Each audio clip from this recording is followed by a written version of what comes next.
გამარჯობათ, დღეს საუბარი გვექნება ესეთ საკითხებზე, როგორიც არის მაგალითად რა ერქვა სხვადასხვა დროს, სხვადასხვა ავტორის მიერ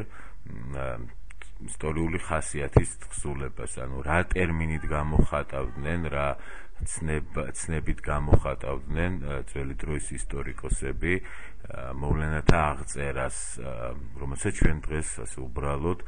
და არა მარტო უბრალოდ, არამედ სრულიად მარცვლოვნად ისტორიას უწოდებთ. საუბარი გვექნება თუ რა სტილით უნდა დაწერილიყო ისტორიული თხზულება და ნახავთ რომ ესეთი სტილი შემუშავებულიც იყო და დამკვიდრებულიც, ვისაუბრებთ რა სახის წყაროებს ეყრდნობოდნენ ისტორიკოსები ზოგადად, იმიტომ რომ უფრო კონკრეტულად ვთქვათ, რომელი ისტორიკოსი, რომელ წყაროს ეყრდნობა, ჩვენ ამ შესახებ ცალკე ლექციები გვექნება, სადაც მიმოვიხილავთ მათ თხზულებასა და მათ ავტორთა, ანუ ისტორიკოსთა მეცნიერულ პოზიციებს, კვლევის მეთოდებს, რომელსაც იყენებენ, წყაროებს, რომელსაც ეყრდნობიან და იმასაც თუ რამდენად სანდოდ თვლიან ამ წყაროებს თვითონ და როგორ არკვევენ ამ წყაროთა სანდობას. დღეს ჩვენ უფრო ზოგადი სურათის შექმნა გვინდა იმისთვის, რომ ძირითადი მიდგომები, რომელიც არსებობდა სხვადასხვა საუკუნეში ქართველ ისტორიკოსთა მხრიდან შემუშავებული და ამავე დროს გამოყენებული, ამას გავეცნოთ. რა სახის მასალა მათ მიაჩნდათ სანდოდ და როგორ არკვევდნენ მის სანდოობას და ასე შემდეგ. მოკლედ დავიწყოთ ჩვენი ლექცია და ამ ყველა ძირითად საკითხს მეტნაკლები სისრულით შევეხებით, ხოლო უფრო გააშლილად მას ცალკეულ ისტორიკოსთა შემოქმედების განხილვის დროს წარმოვაჩენთ. ჩვენ დღეს ისტორიას წოდებთ ჩვენს წარსულის შესახებ თხრობას,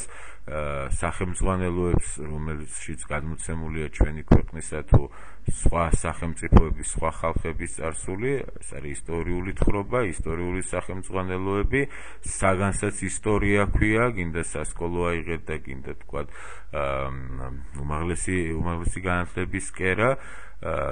მაგრამ ეს ტერმინი ყოველთვის არ იყო დამკვიდრებული და მეცაც გეტყვით, დამკვიდრება მან გვიან პოვა, ბევრად გვიან, ვინმე სხვა ტერმინებმა, რომლებიც არა მარტო განსხვავდებიან ერთმანეთისაგან, არამედ ამ ტერმინების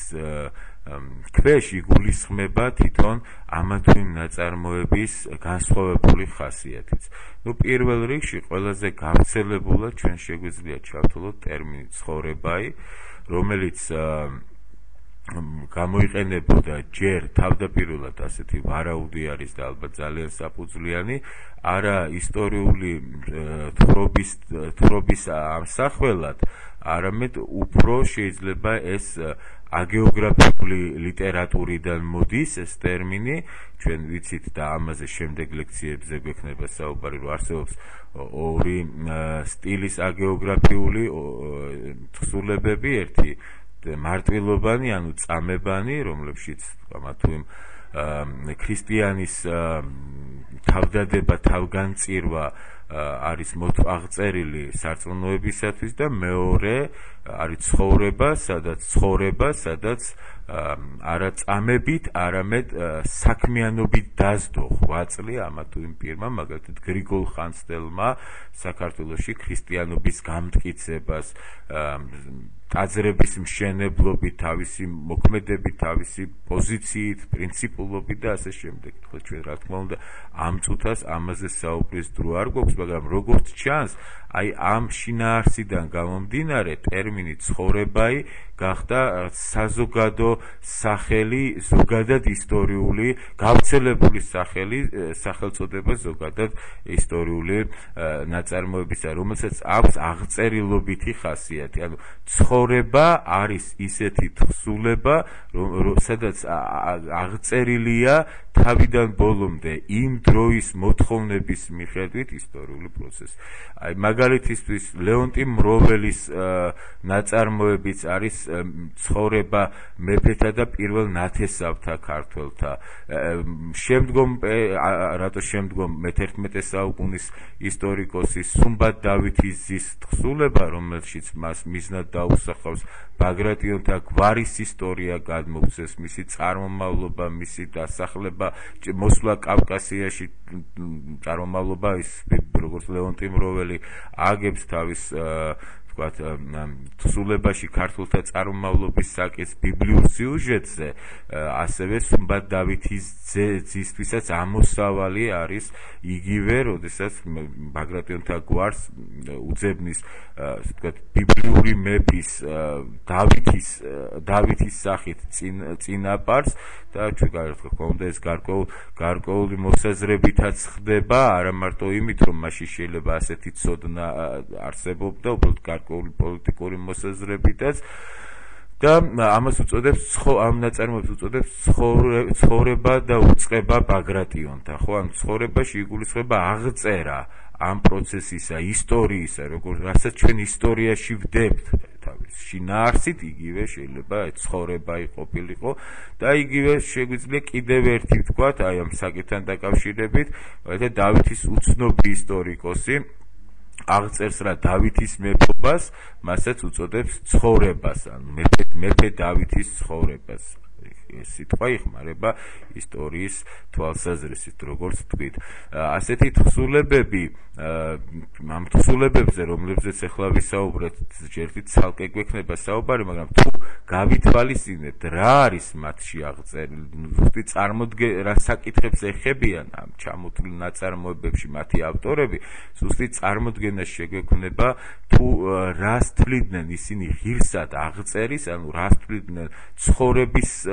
შემადგენელ ნაწილად და ჩვენი სიტყვებით რო ვთქვათ, როგორ ესმოდათ მათ ისტორია. ეს იყო არა მარტო პოლიტიკური ამბების აღწერა, არამედ ისეთი რთული საკითხების შემოტანა, როგორც არის ეთნოგენეზი, ეს ლეონტი მროველთან მაგალითად, როცა ის ბიბლიურ სიუჟეტს ეყრდნობა და არა მარტო ქართველთა წინაპარობის საკითხს ეხება, მაგალითად ქართლოსისა და ეგროსის სახით, არამედ მთელი კავკასიელი ხალხის საერთო წინაპრის საკითხსაც და ზოგადად წარმომავლობის საკითხსაც, ნოეს ძის იაფეთის მესამე შვილიშვილი თარგამოსი არის ეს საერთო წინაპარი. რა თქმა უნდა, აქ იკითხება არა მარტო დამოკიდებულება ბიბლიური სიუჟეტისადმი, რომელიც აუცილებლად აპრიორული უნდა ყოფილიყო იმდროინდელ ისტორიოგრაფიაში, იმიტომ რომ უფრო ავტორიტეტული წყარო, უფრო გაზიარებადი წყარო, საიდანაც ამოსავალს იღებდა, დასაბამს იღებდა, უბრალოდ ყველა ხალხი და მათ შორის ქართველი ხალხი უბრალოდ არ არსებობდა. რა თქმა უნდა, აქ გარკვეული პოლიტიკური მოსაზრებაც დევს ავტორისა და არა მხოლოდ ავტორისა, იმდროინდელი სამეფო კარისა. ეს არის მე-11 საუკუნე, როდესაც მიუხედავად იმისა, რომ საქართველოს ერთიანობას ხან რომელიღაცა მხარე, მაგალითად კახეთისა, ჰერეთის სახით ან თბილისის საამიროს სახით აკლია და ეს ზუსტ ერთიანობას ვერ ქმნის, მაინც ქართველი მეფეები გამოდიან როგორც ერთიანი საქართველოს მეფეები, ქართველთა, ზოგადად ქართველთა მეფეები. ამას მათ ტიტულატურაში ძალიან კარგად აისახება და ამავე დროს იქმნება საფუძველი იმისათვის, რომ თანდათანობით ქართველ მეფეთა გავლენა იყოს არა მარტო საქართველოზე, ანუ არა მარტო საქართველო იყოს მათი ასპარეზი, მათი მეფობის ასპარეზი, არამედ ზოგადად ეს გავრცელდეს მთელს კავკასიაშიც და პრინციპში თუ მე-11 საუკუნეზე ეს არ ითქმის, მე-12, მე-13 საუკუნეებმა ასეთი ტენდენციის არსებობა რეალურად დაადასტურა, ხომ? ნაწილი ქართული სხვა მეზობელი კავკასიური სახელმწიფოებისა, სახანოებისა, სასულთნოებისა და ქალაქებისა, უშუალოდ საქართველოს ტერიტორიის შემადგენლობაში შემოვიდა, ანუ საქართველოს საზღვრებში შემოვიდა, მაგალითად ანისი, ხოლო ნაწილი თამარის დროს განსაკუთრებით ეს ტენდენცია შეიმჩნევა გავლენის ქვეშ, ანუ ყმადნაფიცობის, მოხარკეობის პირობით, ნებისმიერ შემთხვევაში ამას გამართლება სჭირდებოდა და ეს გამართლება უფრო ასეთი პოლიტიკის გამართლებას უფრო ადრე ეყრება საფუძველი, როდესაც თუ ლეონტი მროველისეული კონცეფცია გაზიარებული იქნებოდა, ეს ნიშნავდა იმას, რომ დავითისა და თამარის საქართველო არის არა ამ ხალხების თავისუფლებათა შემზღუდავი, იმიტომ რომ ყმადნაფიცობა და ყმადნაფიცობის ქვეშ მოაქცია, შემოიერთა ესა თუ ის ტერიტორია, არამედ ეს არის იმ პირველ საწყისთან თითქოს მიახლოება, როცა ეს ხალხი ერთიანი იყო, გაერთიანებული იყო საერთო შთაომავლობით, საერთო ნათესაობით და შემდეგ თანადამობით წარმოიშვა სხვადასხვა ხალხები კავკასიური, რომლებმაც შემდეგ სახელმწიფოებით შექმნეს. ასე რომ თამარის ეს პოლიტიკა ან დავითისა უნდა ჩათვლილიყო ამ იდეოლოგიის მიხედვით, არა თუნდაც დამპყრობლურ პოლიტიკად, ანუ და ხმამაღლა გამოგვივიდეს ეს ნათქვამი, შეიძლება ვთქვათ ვიღაცამ ესეც შეაფასოს, ვთქვათ, არამედ ეს უნდა ყოფილიყო საერთო კავკასიური ერთობის აღდგენა, ანუ ძალიან კეთილშობილური და ძალიან ჰუმანური, ისტორიულად გარდაუვალი აუცილებლობამდე მისვლა და ამას საფუძველს უმზადებდა, თქვათ, ლეონტი მროველის ეს კონცეფცია, რომლის შესახებაც უფრო დაწვრილებით გვექნება შემდგომ საუბარი და შეიძლება კვლავაც დაგვჭირდეს, თქვათ, ამ თვალსაზრისის გამეორება, რასაც ახლა ჩვენ ვამბობთ. ანუ მე იმის თქმა მინდა, რომ ცხოვრება წარმოადგენს არა უბრალოდ და საინტერესოდ თუნდაც და გაშლად ფაქტ და აღწერას, მოვლენათა აღწერას, არამედ იქ იკვეთება გარკვეული პოლიტიკური, ეკონომიკური, კულტურული ტენდენციები,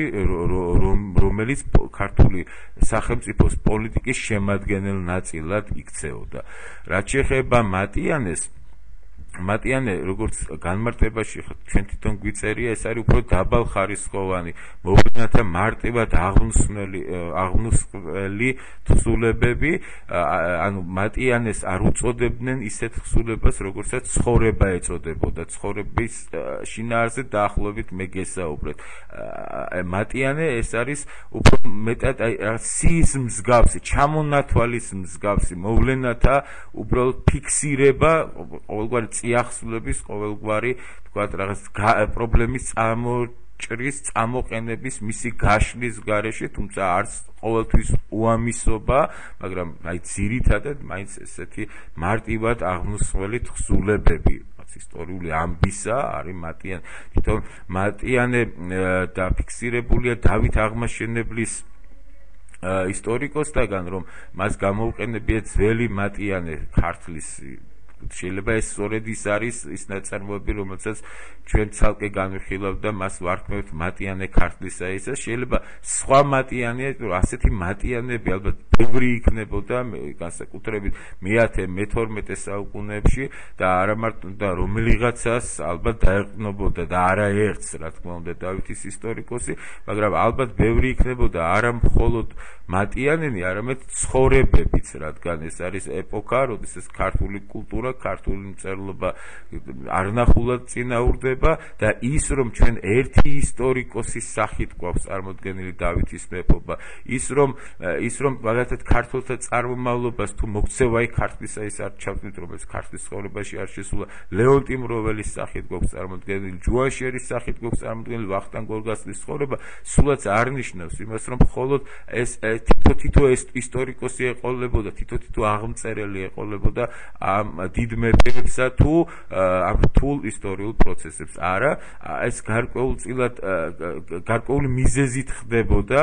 და ამ მიზეზზე ჩვენ უფრო დაწვრილებით ვისაუბრებთ, როდესაც ქართლის ცხოვრების შედგენის პრინციპსა და მის სტრუქტურას შევეხებით. უბრალოდ ეხლა ძალიან მოკლედ იმას გეტყვით, რომ ქართლის ცხოვრება დგებოდა სხვადასხვა ნაწარმოებთა, სხვადასხვა დროს შექმნილ თხზულებათა გაერთიანებით და თუ მის შემდგენლებს მიზნად ჰქონდათ გადაწყვეტილი რომ დავითის ეპოქა, დავითის მეფობის აღწერილობა მასში შეეტანათ, ბუნებრივია შეიტანდნენ იქ არა რამდენიმე თხზულებას დავით აღმაშენებლის შესახებ, არამედ იმ ერთს, რომელიც ყველაზე მეტად ხარისხიანად და საჭიროდ